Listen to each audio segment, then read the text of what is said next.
मंडल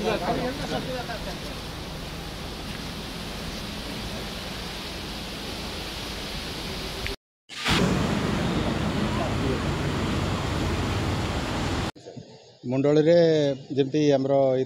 आसिक देखाई 6,08,000 क्यूसेक जल प्रवाहित होची एवं यहाँ आमर उपर मुंडे जो वर्षा है प्लस जोटा हीराकुद जोटा डिस्चार्ज होती धरिकी ये पाखापाखि ही रही बेसी ऊपर को जीव ना और धीरे धीरे खसी आरम्भ कि आमर जो तलिया अंचल पठा युवा सब तो एफेक्टेड सब हुए और सब हम किंतु बाकी सब जगार समस्या ना कमिज ये धीरे धीरे कम ये आउ टे पाखापाखि 6,20,000 ये पाखापाखि से स्टेबिलाइज हो आम आशा कि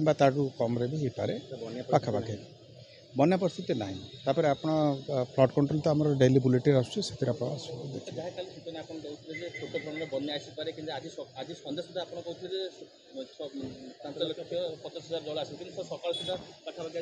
देखो हम तो आमर जोटा गुड़ाक रोचे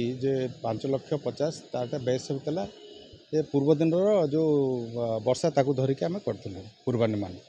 आ पूर्वानुमान पर जदि काली यहाँ देलापर पुणी जो वर्षाटा पाख अंचल रही जलटा बढ़ी पारे अल्प बढ़ी बेसी तफात ना मुझे आपको कहली जो जगार तलिया अंचल रे तलिया अंचल निश्चित भाव प्रभावित हम एवं किंतु यहाँ बेसी समय जेहेतु यहाँ 6 लाख मत सेपटे हीराकुद आप जानते 12टा गेट बर्तमान चलुची आप जोटा बर्तमान पाँच 24टा गेट्र पा तेणु 12टा गेट हेल्ले कमिज पा निश्चित भाव आमर जो वर्षार पूर्वानुमानटा आम करूँ से आईएमडी करुच्ची तेणु आईएमडी तार जो पूर्वानुमान रोचे से अनुसार आम